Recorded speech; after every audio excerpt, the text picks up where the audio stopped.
Terima kasih Bro Girsang untuk lagu pembuka firman Tuhan. Baiklah Bapak Ibu, sebentar lagi kita akan masuk ke dalam sharing firman Tuhan yang akan mengambil tema Behold the Glory of God. Kepada Bro John Thompson, waktu dipersilakan. Baik, baik Pak Yohanes, terima kasih. Selamat pagi teman-teman semua. Terima kasih saya diberi waktu untuk men-sharingkan apa yang Tuhan taruh pada pagi hari ini buat kita semua.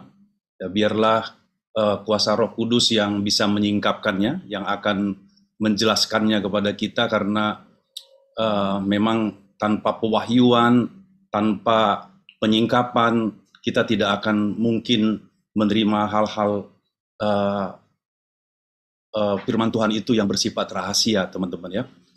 Dan memang itulah tujuan berita disampaikan. Dan saya pemilihan tema pada pagi hari ini yaitu Behold the Glory of God. Lihatlah kemuliaan Tuhan. Mari kita lihat kemuliaan Tuhan. Saya akan share screen, teman-teman. Tema ini kayaknya sudah pernah saya sampaikan, tapi dengan adanya kemarin acara Indonesia Menyembah 12-12, 12-12-12 teman-teman, dengan tema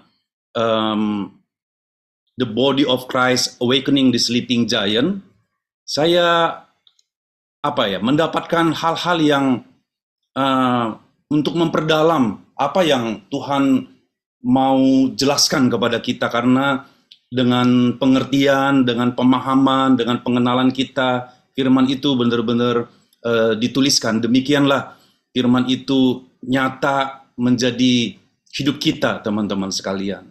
Dan luar biasa sekali ketika mata kita tersingkap, ya kan, pengertian kita terbuka, sama ketika murid-murid berjalan ke Emmaus yang Pak Girsang sering sampaikan, kecuali mata murid-murid itu dibukakan, barulah bisa mereka melihat bahwa itu Kristus.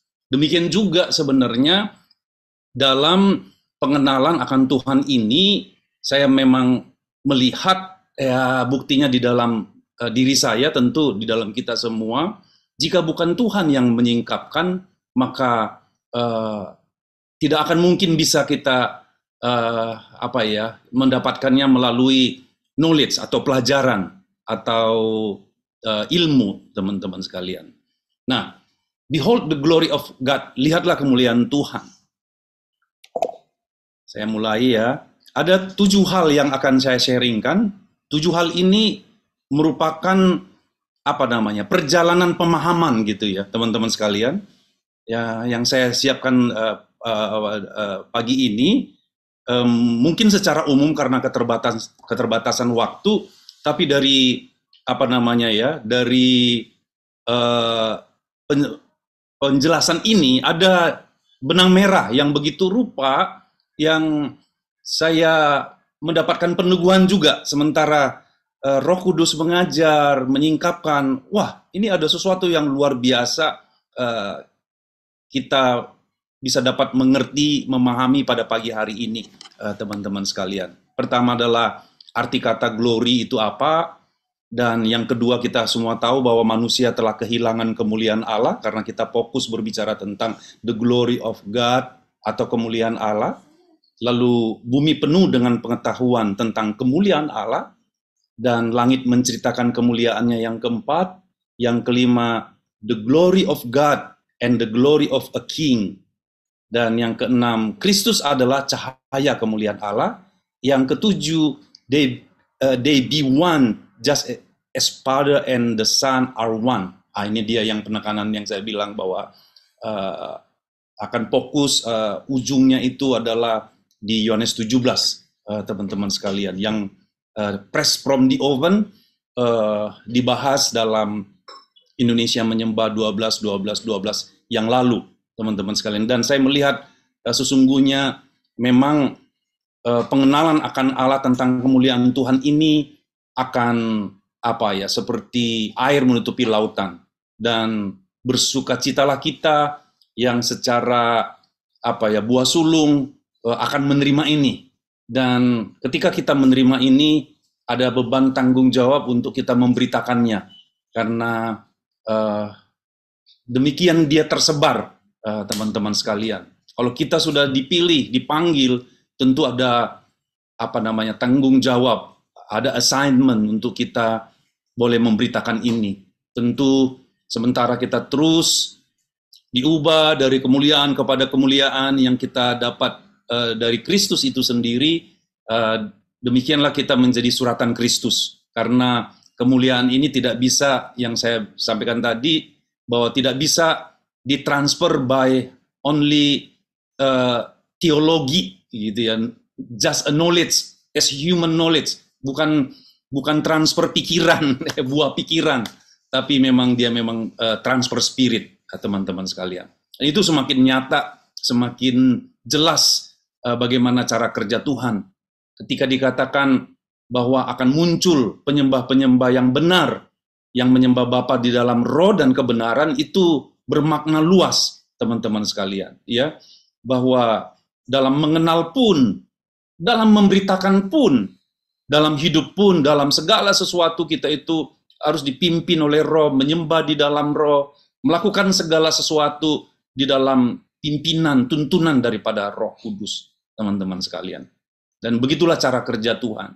Dan tentu kita sebagai orang-orang yang sudah dipanggil ini, kitalah yang membahasakannya kepada seluruh umat manusia sejauh Tuhan mengutus kita, teman-teman sekalian.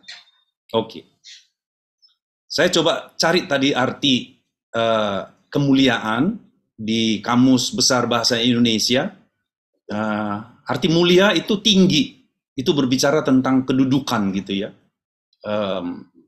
Kedudukan di sini tentu juga bermakna yang lebih jauh lagi, bukan just position, tapi berbicara tentang nilai gitu ya. Berbicara tentang pangkat, martabat tertinggi, terhormat, itu berbicara nilai, teman-teman sekalian. Lalu kemuliaan sendiri atau glory yang akan kita bahas ini artinya adalah hal atau keadaan yang mulia, yang luhur, agung, kehormatan. Sebenarnya nggak cukup nggak cukup bahasa untuk mewakilinya, tapi ya dengan ilham Roh Kudus kita akan lebih bisa menangkapnya gitu. Setidaknya untuk komunikasi arti daripada kemuliaan ini telah mewakili, dan nanti lebih jauh Tuhan menguraikannya di dalam setiap kita, Bapak Ibu sekalian. Jadi berbicara nilai gitu ya. Dan saya juga sekarang dalam mengenal Tuhan itu mengenal nilai. Kemarin saya ditelepon sama Pak Alex Wijaya tentang bagaimana itu Tritunggal, apakah Yesus itu di bawah Bapa gitu-gitu ya. Diskusinya bagus, tapi ini pencarian gitu ya. Hal-hal inilah yang akan tersingkap gitu ya. Dan memang Bapak Ibu sedikit sedikit menyinggung yang juga pernah saya sampaikan, bahwa saat-saat ini, di hari-hari ini, memang pengajaran itu menjadi menjadi isu gitu ya, akan dibongkar sih ya, apa yang masih belum jelas itu harus dibongkar, dan sayang sekali jika kita tidak masuk kepada pengajaran yang sesungguhnya, masuk kepada the doctrine of Christ, yang tidak lain gurunya, pengajarnya adalah Roh Kudus sendiri sebagai parakletos kita gitu. Jadi ini akan menantang, di hari-hari ini akan menantang. Sama dengan politik, ekonomi, apapun semua sudah pada puncak gitu ya kan. Dan yang bisa menjawab semuanya ini, tentu harusnya adalah kita orang-orang yang percaya, apalagi yang sudah memahami bahwa Kristus di dalam kita dan kita di dalam Kristus. Seharusnya kita bisa menjawab banyak pertanyaan yang masih mengganjal, yang masih rahasia, yang masih belum tersingkap kepada banyak orang. Jadi secara otomatis ya, dunia agama pun akan tergoncang. Kalau hanya sekedar duduk atau berfungsi sekedar agama, nggak akan tahan menghadapi keadaan zaman sekarang ini, teman-teman sekalian. Nah, jadi harus masuk kepada hal-hal kebenaran yang tidak lain adalah firman Tuhan. Nah, kita tahu semua firman Tuhan itu berbicara tentang Kristus, kan gitu ya. Bukan hanya sekedar tulisan. Kita harus melampaui dari apa yang tertulis. Sebab kalau hanya sekedar tertulis, itu membunuh, bisa membinasakan gitu ya, membunuh gitu ya, teman-teman sekalian. Tapi roh itu menghidupkan. Jadi bergerak dari arti kata kemuliaan ini, ayo kita masuk lebih jauh, teman-teman sekalian. Nah, saya juga tadi cari arti kemuliaan di Alkitab gitu ya. Saya ambil dari Alkitab Sabda, ya. Di dalam Perjanjian Lama, bahasa Ibrani, kemuliaan itu bahasa aslinya, bahasa Ibrani adalah kabod, ya kan? Dikatakan bahwa kemuliaan pada umumnya itu menjadi akar daripada ide keakraban, berbicara hubungan, berbicara intimasi, berbicara kesatuan gitu. Jadi memang nggak kata-kata sangat terbatas, tapi setidaknya kalau diurai satu persatu, ya kan, titik koma dalam terang pewahyuan daripada Roh Kudus ini dapat gitu ya, bisa kita dapatkan teman-teman sekalian ya.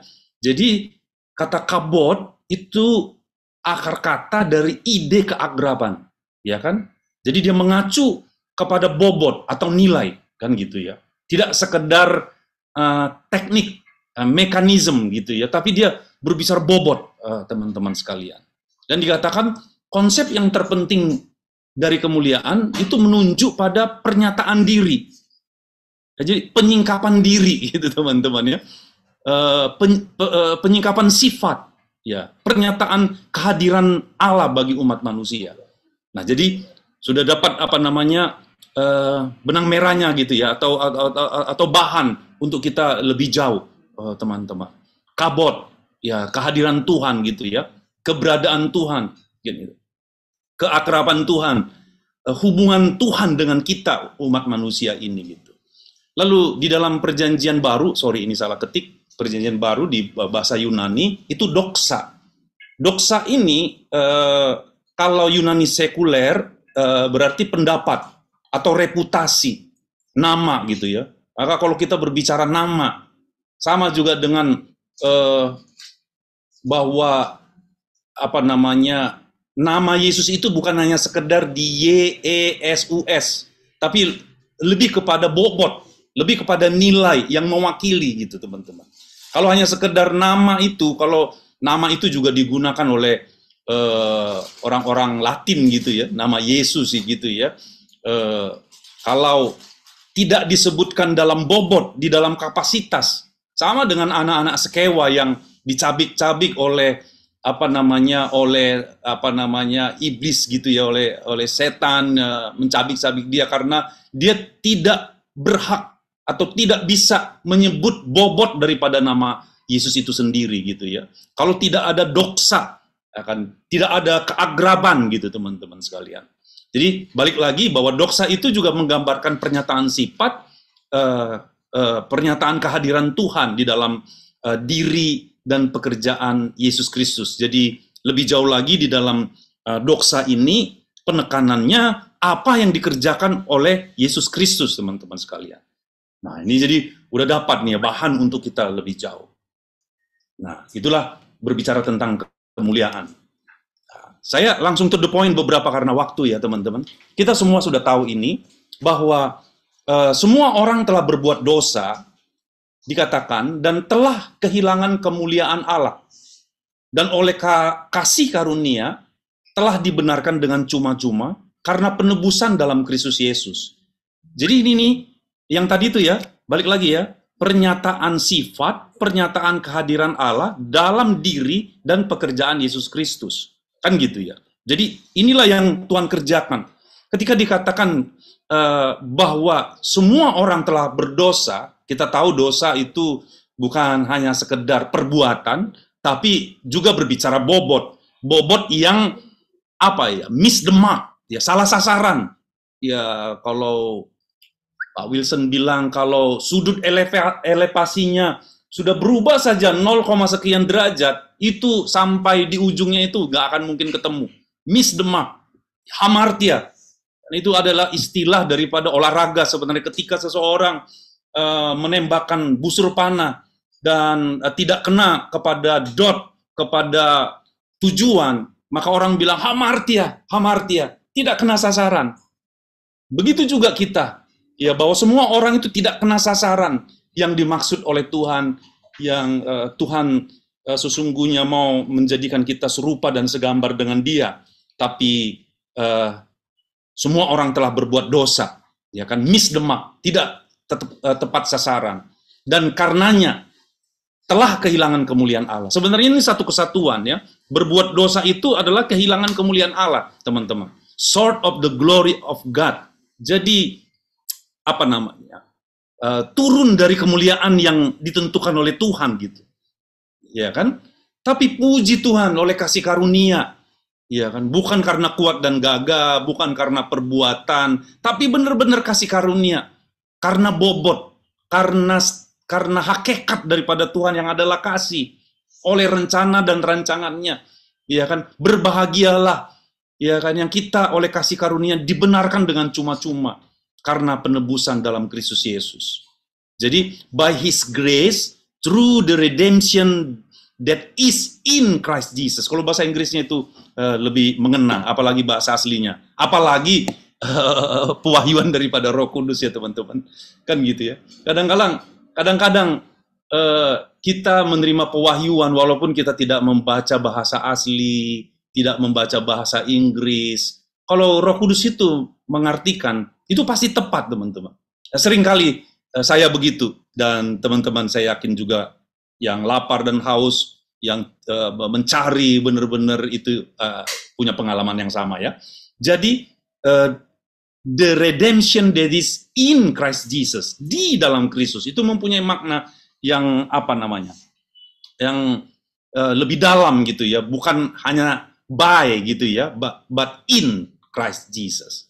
Nah, artinya kalau kita oleh kasih karunia-Nya telah dibenarkan, artinya kemuliaan yang tadinya hilang, ya kan, kehilangan kemuliaan Allah itu, tentu kalau kita dibenarkan, artinya kemuliaan Allah itu dipulihkan atau dikembalikan dalam kehidupan kita yang sudah ditebus. Kan gitu, apa namanya, logikanya, kan gitu ya. Nah makanya inilah yang menjadi pernyataan, yang menjadi pokok bahasan yang akan kita bahas. Kalau dengan demikian, kalau kita katakan sudah mendapat kasih karunia dan kita sudah dibenarkan, apakah kita bisa, ataukah kita sudah dapat melihat kemuliaan yang dikembalikan itu? Apakah kita dalam kehidupan kita sudah behold the glory of God? Nah, ini dia. Sebab apa yang kita lihat akan menjadi seperti kita, kan gitu ya.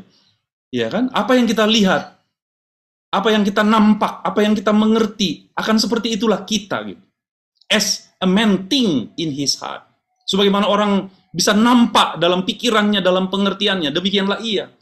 Jadi kalau kita katakan bahwa kita sudah dikembalikan kemuliaannya, kita harus bisa melihat, kita harus bisa menceritakan, kita harus bisa memberitakan tentang kemuliaan yang sudah dikembalikan itu, teman-teman sekalian.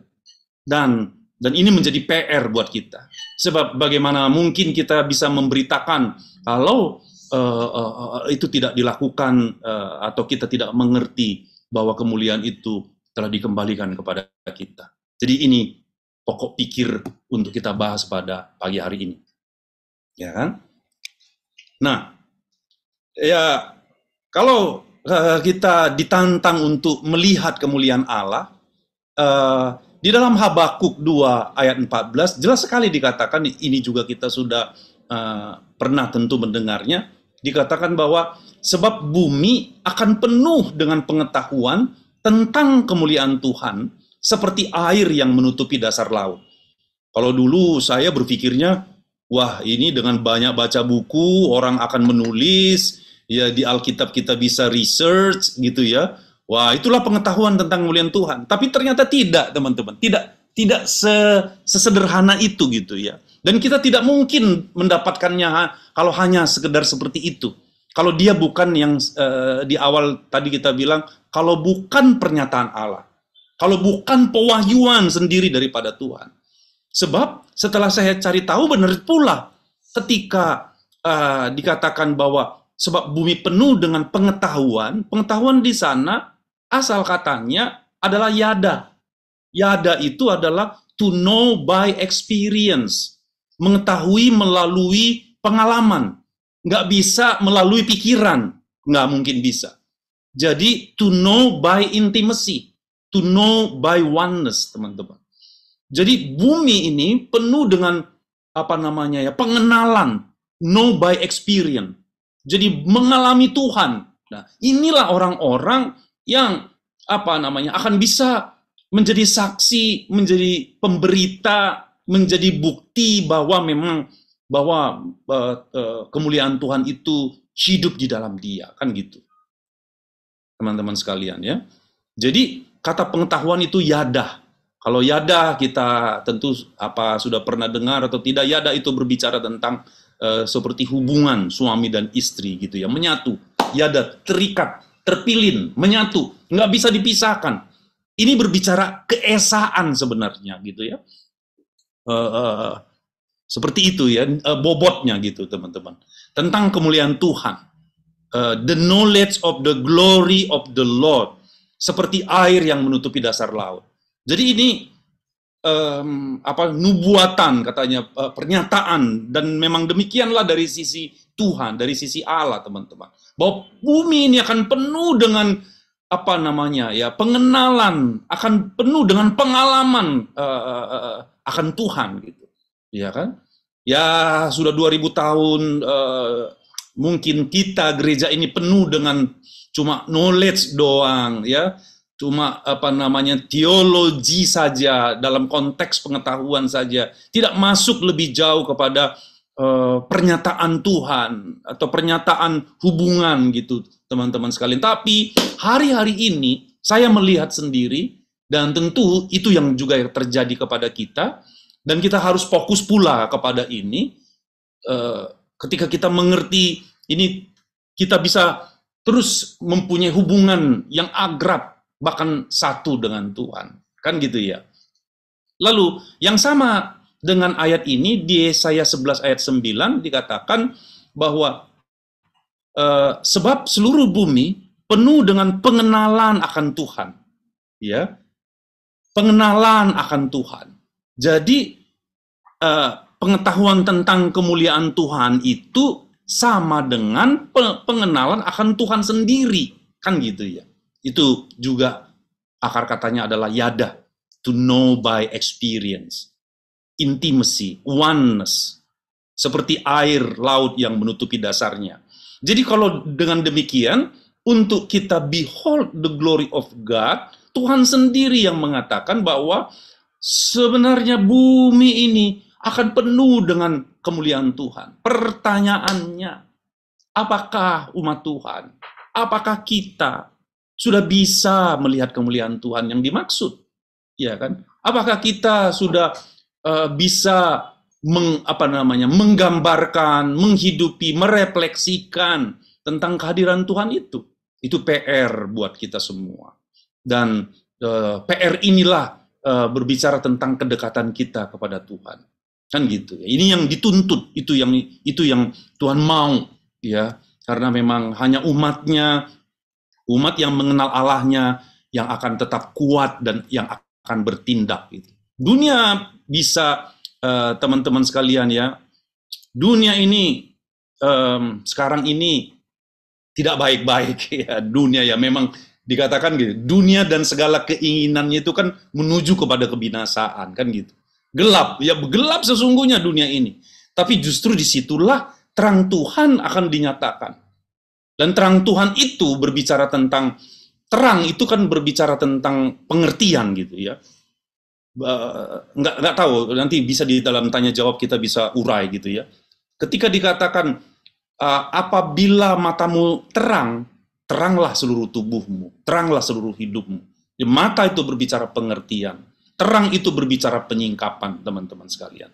Dan disinilah ketika dunia ini dengan segala politik, dengan segala apa yang ada, ya kan, kemarin saya sampaikan kepada teman-teman ketika mengadakan acara Indonesia Menyembah 12-12-12, ya kan, kita tidak lagi sesungguhnya hanya sekedar berbicara tentang kesatuan tubuh Kristus, tapi kita berbicara bagaimana tubuh Kristus dan kepala itu satu dalam kehidupan kita pribadi lepas pribadi.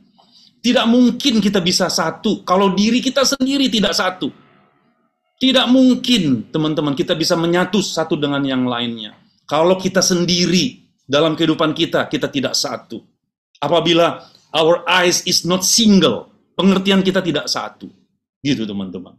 Nah, ini saya melihat memang ini sudah waktunya gitulah ya, pengenalan akan Allah itu begitu rupa diungkapkan gitu, teman-teman sekalian.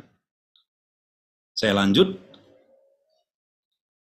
Nah, jadi sudah jelas bahwa bumi penuh dengan kemuliaan Tuhan, kan gitu ya. Sorry. Ya. Nah, jadi tantangannya apakah kita sudah melihat tadi ya, dasar pijakan tadi, kalau bumi ini penuh dengan pengetahuan, the knowledge of the glory of the Lord, atau pengenalan akan Tuhan, dapatkah kita melihatnya? Behold the glory of God, gitu ya. Kata behold the glory of God itu ada di dalam perjanjian lama. Exactly disebut behold the glory of God. Lihatlah kemuliaan Tuhan. Dan kemuliaan Tuhan ini dulu digambarkan kepada bait ya, kepada bait Allah gitu ya. Bahwa Tuhan itu berada di baitnya. Ya, supaya dengan singkat bahwa bait Allah dulu kan gambaran kayak ketika kemah dibuat oleh Musa, ya kan, Daud, lalu dilanjutkan oleh Salomo dengan membuat bangunan, ya kan itu cuma gambaran ya. Dari dulu Tuhan Tuhan sendiri di dalam perjanjian lama dikatakan Tuhan itu tidak tinggal di bangunan buatan manusia, nggak mungkin. Jadi bangunan apa yang bisa mengkonten dia gitu, nggak mungkin. Itu hanya gambaran gitu ya kan.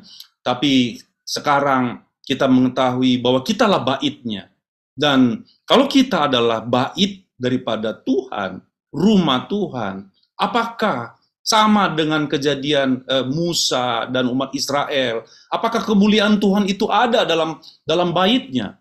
Dalam berbentuk pada saat itu katakanlah awan, api gitu ya kan. Nah, sama dengan kita. Apakah doksa? Apakah bobot daripada Tuhan itu, kehadiran Tuhan itu ada dalam kehidupan kita yang adalah baitnya?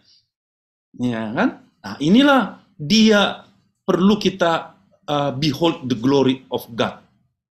Ketika kita melihatnya, kita menjadi satu dengan apa yang kita lihat. Itu dia, teman-teman.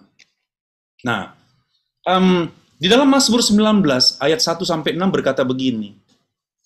Untuk pemimpin biduan Mazmur Daud, langit menceritakan kemuliaan Tuhan, dan cakrawala memberitakan pekerjaan tangannya.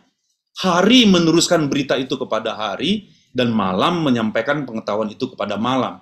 Tidak ada berita dan tidak ada kata. Suara mereka terdengar, tapi gema mereka terpencar ke seluruh dunia, dan perkataan mereka sampai ke ujung bumi. Ia memasang kemah di langit untuk matahari, yang keluar bagaikan pengantin laki-laki yang keluar dari kamarnya, girang bagaikan pahlawan yang hendak melakukan perjalanannya. Ya, nah, jadi tidak ada alasan kepada kita semua atau kepada umat orang percaya tidak bisa melihat kemuliaan Tuhan, karena tadi dikatakan bahwa pengetahuan akan the glory of God itu seperti air menutupi lautan, itu sudah pasti.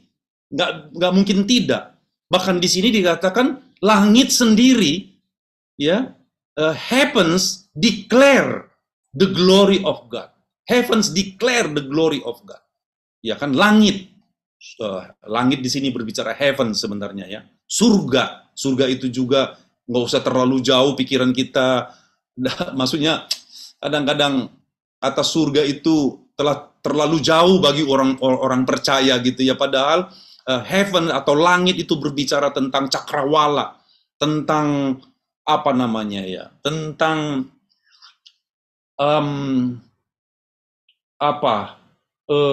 keberadaan, tentang kemuliaan Tuhan itu sendiri, teman-teman ya.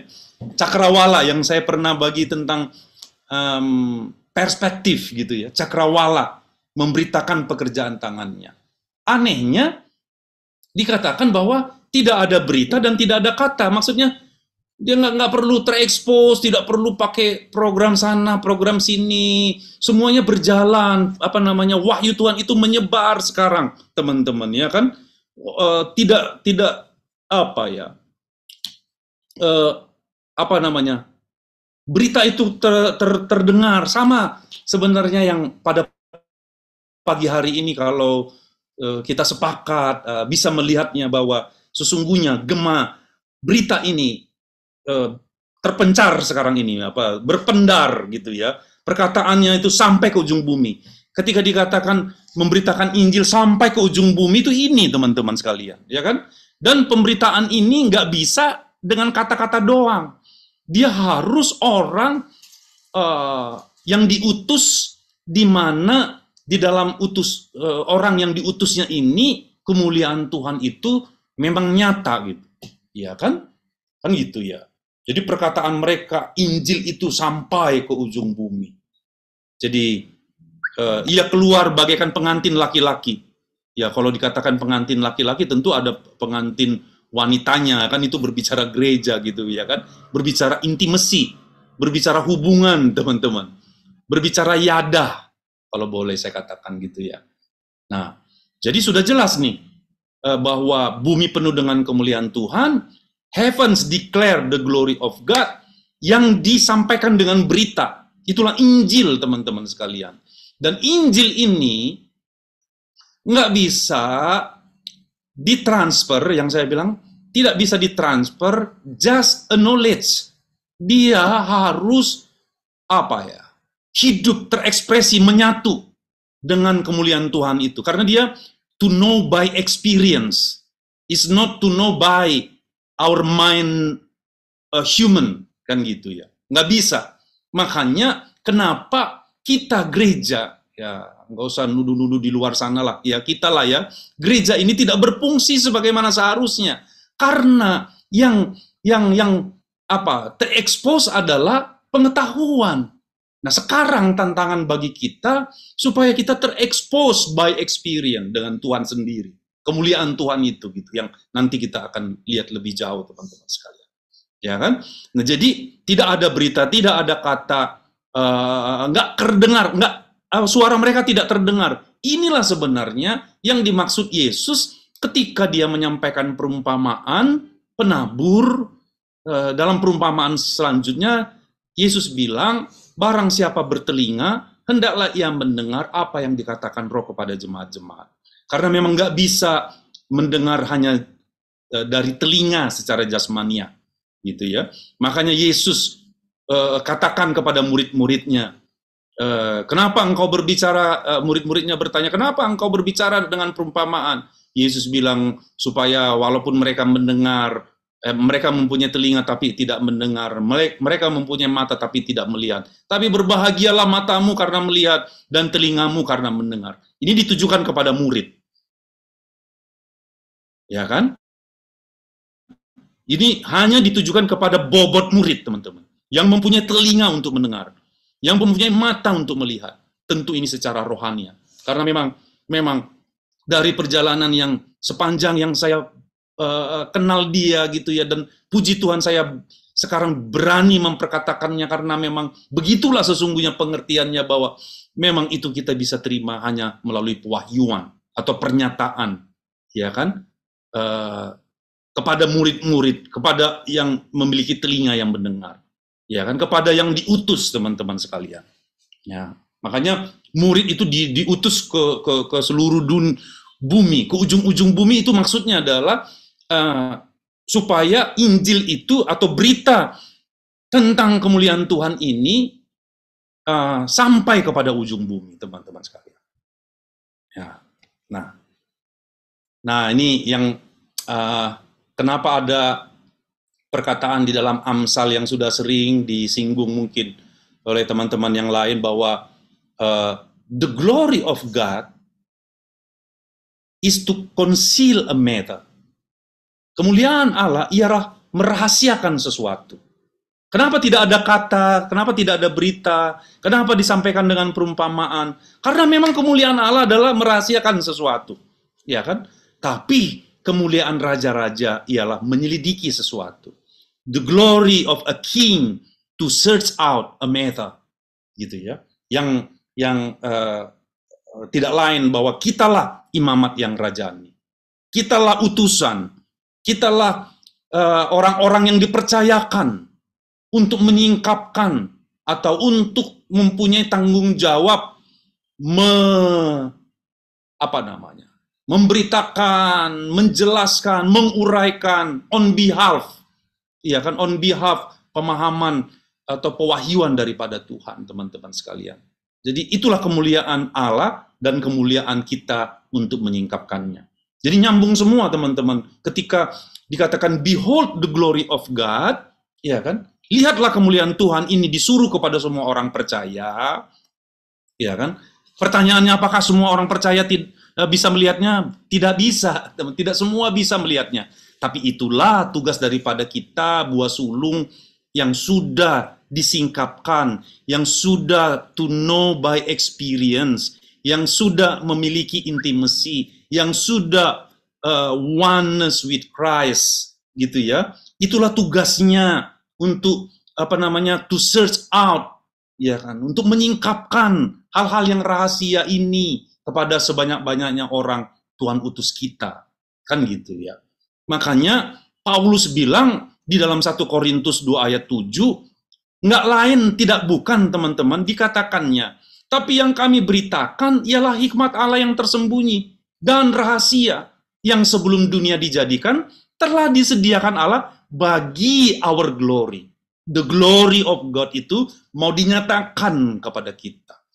Nah, jadi the glory of God itu bersifat rahasia, ya kan? Dan hanya bisa disampaikan melalui utusan, ya kan? Dan Paulus selalu bilang, bahkan Yesus sendiri mengatakan bahwa dia memberitakan rahasia kerajaan Allah. Sama dengan kita. Kalau kita adalah orangnya, dan tentu kita adalah orangnya harusnya, ya kan? Kalau atau jika kita telah menerima menerima penyingkapan dari the glory of God itu, teman-teman sekalian, ya kan? Yang notabene dia bersifat tersembunyi dan rahasia, ya kan? Tapi apa yang tersembunyi dan rahasia itu yang disediakan Allah bagi kemuliaan kita. Jadi kalau kita katakan bahwa kita telah ditebus dengan kasih karunia, yang dengan kata lain kita telah dikembalikan kemuliaan kita yang dulu hilang ketika kita ada dalam status dosa. Dan kalau kita sudah dibenarkan dan kemuliaan itu dikembalikan kepada kita, kan gitu ya. Iya kan? Inilah kemuliaan kita gitu. Inilah dia. Walaupun dia bersifat tersembunyi dan rahasia, tapi itulah yang Tuhan mau sampaikan kepada kita. Itulah kemuliaan kita. Bukan uang, bukan harta, bukan kemegahan, bukan pengetahuan. Is not, teman-teman sekalian. Makanya pusat berita kita yang ada di dalam Kolose 1 ayat 27 ini memang ini puncak. Ini puncak, ini muara dari segala sesuatu, teman-teman. Ketika dikatakan kepada mereka Allah mau memberitahukan betapa kaya dan mulianya rahasia itu, yang tersembunyi itu, yang rahasia itu, yaitu Christ in you is the hope of glory, ya kan? Balik lagi, the hope of glory, teman-teman.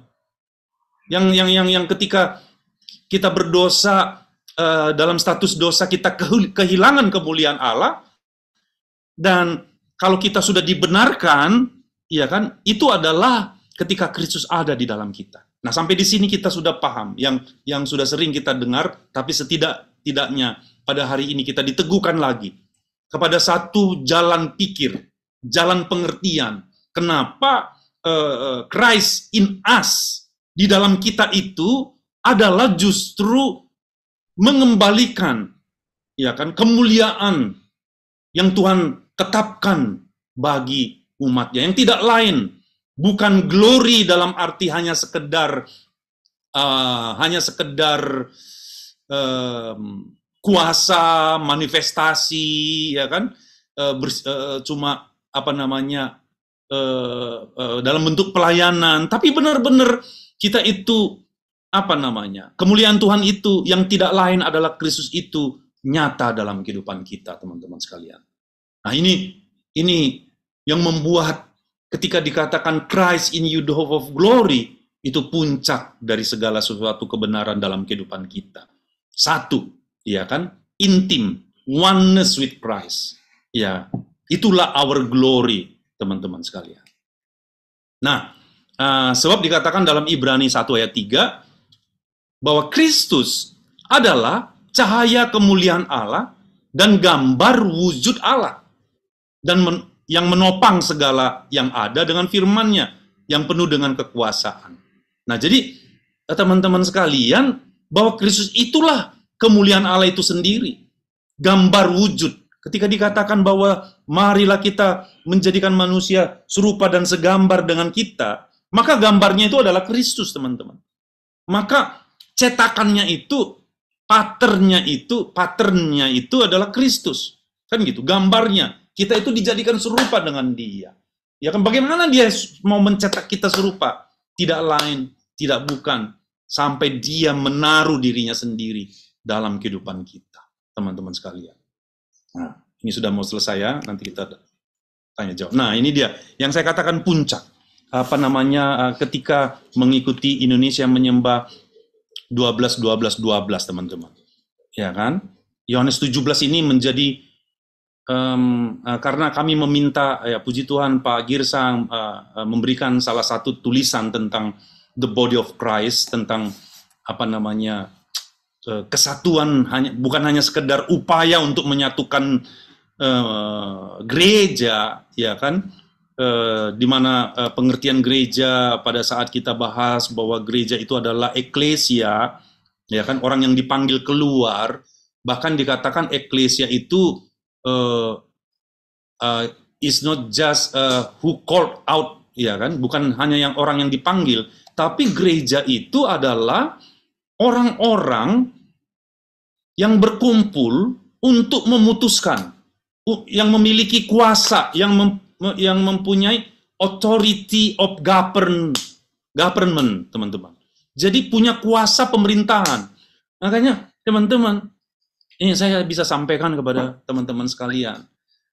Ketika kita berdoa kemarin, itu kita berdoa supaya isi maksud daripada doa Yesus di Yohanes 17 itu tersingkap. Pengertian kita tentang gereja tersingkap. Pengertian kita tentang eklesia tersingkap. Bahwa gereja itu adalah orang-orang yang dikhususkan, yang dipanggil keluar, yang kepadanya diberikan otoritas pemerintahan. Karena tadinya kan kita mau berdoa untuk Indonesia, ya kan? Tapi bagaimana kita berdoa kepada Indonesia kalau otoritas pemerintahan itu tidak ada pada kita? Bukankah apa yang terjadi di bangsa, apa yang terjadi di dunia, yang nampak sekarang ini, di bangsa-bangsa dimanapun, katakanlah di Israel, di Rusia, di mana-mana teman-teman, di bangsa-bangsa, pemerintahan itu seperti kehilangan gitu ya, kehilangan otoritas dunia ini, teman-teman. Karena saya bilang, saya punya pengertian begini, teman-teman. Kalau gereja, kalau eklesia tidak memenuhi bobot, tidak memenuhi identitas, kalau tidak memenuhi kapasitasnya sebagai yang dimana dimaksud oleh Tuhan, yang kepadanya pintu alam maut sekalipun tidak menguasainya, kita tidak sampai ke situ, maka apa yang terjadi di alam roh akan terjadi di alam jasmani. Ya kan? Jadi ketika kita berdoa untuk bangsa, kita tidak cukup hanya berdoa supaya ini itu diselamatkan, ini itu supaya pemimpin ini itu, nggak cukup. Saya punya pengertian begitu dan saya sampaikan kepada teman-teman. Ketika Tuhan mau menghancurkan Sodom dan Gomora, ya kan? Apa alasan daripada Abraham ketika dia meminta supaya Tuhan tidak menghancurkan Sodom dan Gomora? Apakah dia berdoa sedemikian rupa bersyafaat? Yes, dia perlu berdoa untuk itu. Tapi dalam ketika Tuhan mau menghancurkan Sodom dan Gomora, Tuhan mencari orang-orang benar di dalamnya. Sama dengan kejadian sekarang. Bagi saya teman-teman, apa yang terjadi di dunia sekarang ini di bangsa-bangsa, itu seperti suara erangan sebenarnya ya. Dunia ini sedang mengerang gitu ya. Ada nggak umat Tuhan kan gitu? Adakah buah-buah sulung itu yang menduduki posisi bobotnya gitu? Ya kan? Karena memang hanya melalui orang-orang yang Tuhan pilih atau katakanlah buah sulung ini, dunia ini diberkati, nasib bangsa akan ditentukan. Gitu. Makanya saya mau mengajak kita semua. Apa yang kita lakukan setiap hari Sabtu atau setiap apa yang kita dalam pelayanan itu bukan hanya sekedar kita hanya mengetahui ya, cukup, tapi efeknya itu nyambung kepada apa yang dunia jasmaniah ini, teman-teman. Ya kan? Karena apa yang di dunia jasmaniah ini adalah gambaran apa yang terjadi di alam roh, teman-teman sekalian. Nah, jadi itu dia. Nah, saya mau sampaikan kepada teman-teman Yohanes 17. Dan Pak Girsang juga tulis ini gitu ya. Coba kita buka sama-sama, kalau boleh sih senang kalau bisa ditampilkan. Yohanes 17 ayat 16 lah gitu ya, mulai dari 16 nanti satu-satu teman-teman. Mereka bukan dari dunia. Ini berbicara murid-murid, ini juga berbicara eklesia, ini juga berbicara gereja dalam identitas yang sesungguhnya, yaitu orang-orang, yaitu kita semua, bukan denominasi, bukan organisasi, bukan sinode, ya kan? Ya, walaupun itu ya kepentingannya adalah untuk pendaftaran, yes ya, tapi kan pada faktanya kan yang terjadi dalam pemahaman kita secara the whole, bahwa kita kan telah menunjuk bahwa gereja itu adalah merek-merek kan gitu. Tapi inilah yang Tuhan mau singkapkan sekarang, teman-teman sekalian, ya kan? Nah, jadi gereja itu bukan dari dunia. Kita murid-murid yang sudah kemuliaan Tuhan itu telah dinyatakan kepada kita bukan dari dunia, ya kan? Sama seperti Kristus bukan dari dunia. Next, 17-nya boleh. Kuduskanlah mereka dalam kebenaran, firman-Mu adalah kebenaran. Nah, kita berbicara kekudusan. Kekudusan itu kita sudah tahu semua bahwa kekudusan itu adalah orang yang dipisahkan, kan gitu ya. Bagaimana kita dikuduskan? Oleh firman, kan gitu. Oleh kebenaran. Jadi 18, sama seperti Engkau telah mengutus aku ke dalam dunia, demikian pula aku telah mengutus mereka ke dalam dunia. Ini dia teman-teman. Jadi yang tadi itu ya, the glory of God itu, gemanya itu sampai ke ujung-ujung dunia. Itu hanya bisa tersebar melalui orang-orang yang dipilih, yang telah tersingkap atau yang telah diberikan assignment untuk tugas memberitakan rahasia Injil itu, Injil rahasia, Injil kerajaan itu, sama seperti murid-murid, sama juga seperti kita sekarang. Ya kan? Kita diutus untuk itu, teman-teman. 19. Dan aku menguduskan diriku bagi mereka supaya mereka pun dikuduskan dalam kebenaran. Ini dia teman-teman. Dulu dalam beberapa waktu yang lalu dulu saya bergumul dengan kekudusan. Ya kan? Saya bergumul dengan kekudusan. Saya pikir kekudusan itu saya bisa peroleh dengan berpuasa, ya kan, mengekang diri. Sampai saya tahu bahwa kekudusan itu hanya satu yang kudus, hanya Allah yang kudus, ya kan? Makanya ketika bait Allah itu telah selesai dibuat, lalu Allah menyuruh menaruh di atas gerbang itu kata kudus, teman-teman. Nah, kudus itu adalah bobot daripada Tuhan, ya kan? Identitas daripada Tuhan. Sama dengan kita, bagaimana kita kudus? Kita kudus, ayat 19 yang tadi. Kita kudus itu adalah karena Tuhan sendiri yang menguduskan dirinya kepada kita, teman-teman. Iya kan? Maka kita kudus. Ketika dikatakan, kuduslah engkau, sebab aku kudus. Itu sebenarnya ketika Sang Kudus itu diberikan kepada kehidupan kita. Oke, itu penambahan. 20 dikatakan, dan bukan untuk mereka ini saja aku berdoa, tapi juga untuk orang-orang yang percaya kepadaku oleh pemberitaan mereka. Jadi salah satu doa yang mau kita naikkan sekarang ini ya doa seperti ini, teman-teman ya. Doa-doa tidak lagi mengatur Tuhan, minta ini, minta itu, kayak kita mau selesaikan saja dunia ini. Iya kan, dengan doa-doa kita ya kan. Padahal nilai daripada doa ini yang Tuhan mau singkapkan. Nah, ya kan? Dan bukan untuk mereka ini saja aku berdoa, tapi juga untuk orang-orang yang percaya kepadaku oleh pemberitaan mereka. Kita tentu adalah orang-orang yang menerima pemberitaan itu, teman-teman. Secara estafet, selama 2000 tahun yang lalu, diberitakan, sampai kepada kita gitu ya. Nah, 21, nah ini mari kita mulai simak pelan-pelan, teman-teman ya. Supaya, jadi doa daripada Yesus itu adalah supaya mereka semua menjadi satu, sama. Jadi, nah ini baru aja nih tersingkap kepada saya ya teman-teman, dalam pengertian dia yang utuh gitulah, boleh saya bilang gitu ya. Jadi doa daripada Yesus adalah supaya mereka semua menjadi satu, sama. Jadi satu yang dimaksudkannya adalah sama seperti engkau ya Bapa di dalam aku dan aku di dalam engkau. Nah, jadi kata satu di sini, ya kan? Jadi bobot, kapasitas kita supaya kita satu itu sama, ya kan? Seperti Bapa dan Kristus adalah satu. Itulah yang di awal tadi saya sampaikan bahwa kata kemuliaan itu berbicara tentang hubungan, berbicara tentang pernyataan, berbicara tentang yadah, teman-teman ya. Berbicara tentang kesatuan, teman-teman. Sama seperti engkau ya Bapa, di dalam aku dan aku di dalam engkau. Kalau makanya di Yohanes yang sama, teman-teman, saya bacakan aja nggak usah ini. Yohanes 17 ayat 3, ini ayat yang paling saya hafal gitu ya, karena ini bagus banget, tersingkap banget gitu ya. Ketika dikatakan inilah hidup yang kekal itu, yaitu bahwa mereka mengenal engkau. Kalau dikatakan Yohanes 17 ayat 3 itu mengenal, langsung pikiran teman-teman langsung kepada yadah, langsung kepada intimacy ya teman-teman ya, langsung kepada hubungan gitu ya.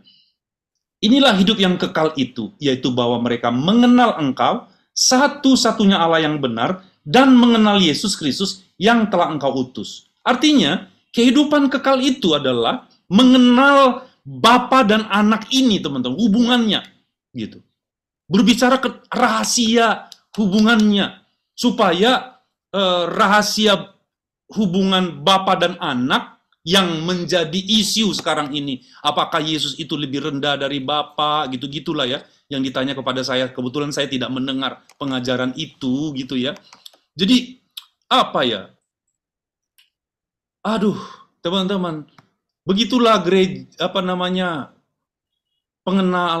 pengenalan akan Allah itu perlu kita doakan supaya kita meruntuhkan benteng-benteng yang dibangun oleh keangkuhan manusia yang menolak pengenalan akan Allah, ya kan? Menolak pengenalan itu menolak hubungan gitu ya, menolak kapasitas, menolak bobot, menolak kedudukan, menolak firman, kalau boleh saya bilang gitu ya.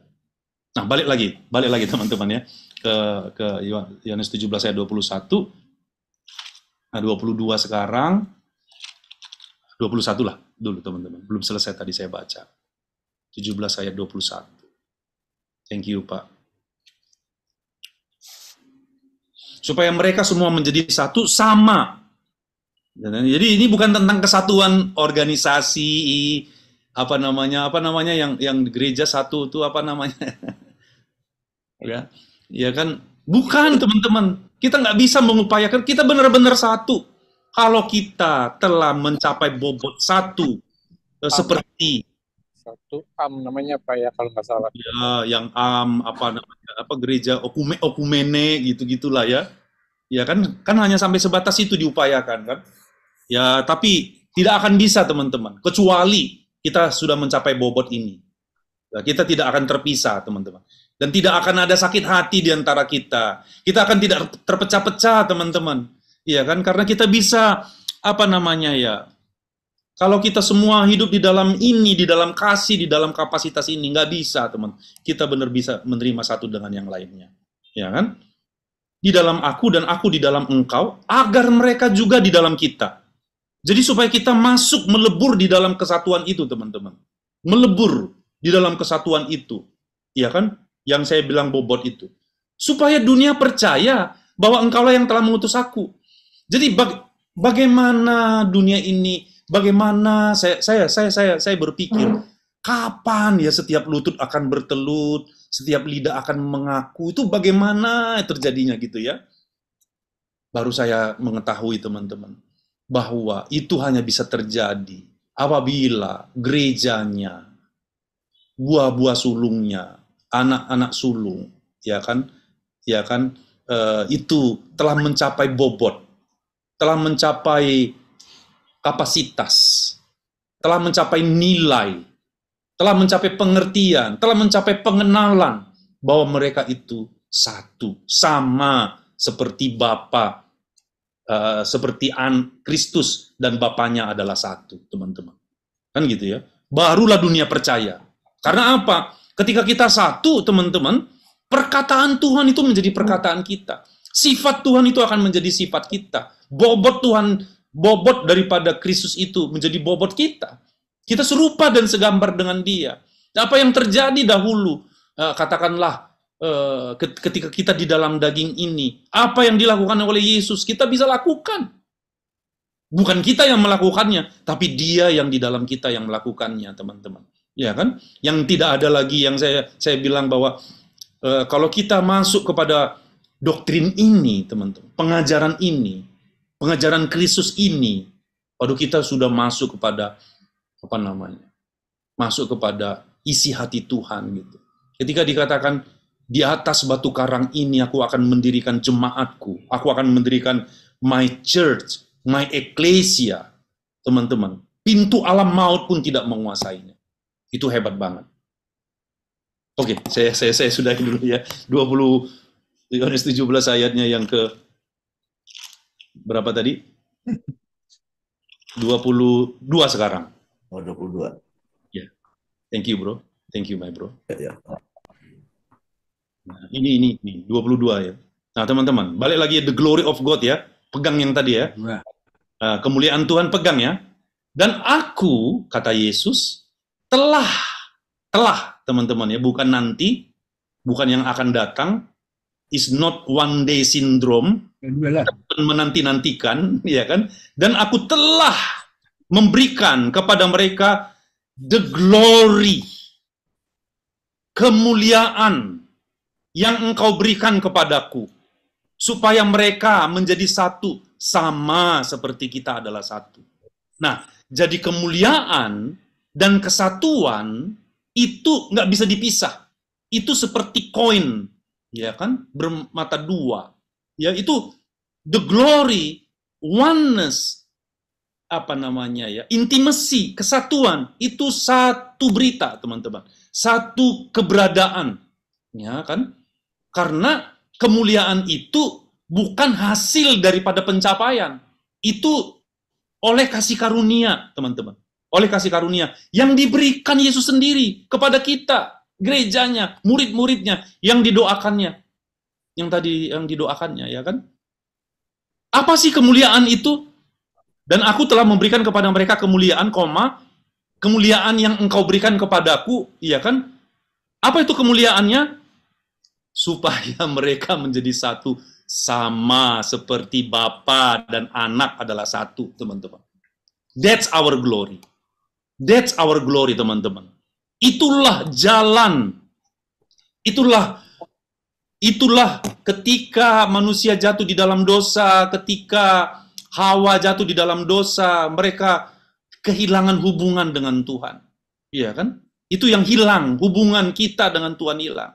Tapi ketika kita diselamatkan atau dibenarkan, kemuliaan itu dikembalikan, diberikan teman-teman, yaitu kesatuan. Nah, 22 tadi katakan supaya mereka menjadi satu sama seperti kita adalah satu. Itu titik 2 loh teman-teman. Ayo coba kita lihat. Dan aku telah memberikan kepada mereka kemuliaan yang engkau berikan kepadaku, supaya mereka menjadi satu sama seperti kita adalah satu. Titik 2. Maksudnya dia sedang menjelaskan kesatuan itu atau kemuliaan itu titik 2 itu ini gitu. Ya kan? 23 tentunya kan, titik 2-nya kan. Apa itu di dalam 23 dikatakan? Dikatakan di dalam ayat 23 yang titik 2, kemuliaan itu adalah aku di dalam mereka dan engkau di dalam aku, supaya mereka sempurna menjadi satu, agar dunia tahu bahwa engkau yang telah mengutus aku dan bahwa engkau mengasihi mereka sama seperti engkau mengasihi aku, teman-teman. Lalu ayat 24 dikatakan, ya Bapa, ya kan? Aku mau supaya dimanapun aku berada, mereka juga berada bersama-sama dengan aku. Mereka yang telah engkau berikan kepadaku, agar mereka memandang apalagi kemuliaanku. Kemuliaan dia adalah dia dan Bapaknya adalah satu. Supaya kita bisa memandang kemuliaan Yesus Kristus, bahwa dia dan Bapaknya adalah satu. I and my Father are one. Iya kan? Sebenarnya kita sedang memandang the I, teman-teman. The I yang berkata kepada Musa, I am that I am. Itulah yang bisa kita pandang, teman-teman. Itulah yang Tuhan mau nyatakan di dalam kita. The I Tuhan, kapasitas, identitas, ya kan? Yang Tuhan berikan kepada Yesus. Yang tadi titik 2, yang Tuhan mau tekankan kepada kita. Yang kita harus masuk. Yang ini adalah doa Yesus sendiri. Yang tidak lain, doa ini pasti terjawab. Iya kan? Barulah dengan orang telah mencapai ini, dunia ini akan penuh dengan kemuliaan Tuhan, dengan berita, dengan Injil kerajaan, dengan Injil rahasia. Iya kan? Nggak bisa dengan transfer knowledge. Tidak bisa dengan mata kuliah, teman-teman. Nggak cukup. Nggak cukup dengan STT doang. Iya kan? Kecuali ya yang diajarkan adalah sama seperti ini, teman-teman. Jadi di mana-mana Tuhan akan bergerak. Dan Tuhan sedang kerjakan sekarang. Ya kan? Saya yakin banget dan saya sudah melihatnya. Teman-teman. Ya kan? Agar mereka memandang kemuliaanku. Dan kemuliaan dia itu telah diberikan kepada kita. By kasih karunia. Ya kan? Sebab engkau telah mengasihi aku sebelum dunia. Dikatakan gitu, ya kan? Ya. Dan dia mau supaya kita berada. Apakah ini nanti, teman-teman? Apakah ini nanti? Iya kan? Enggak. Dia mau kalau Tuhan berkehendak, teman-teman.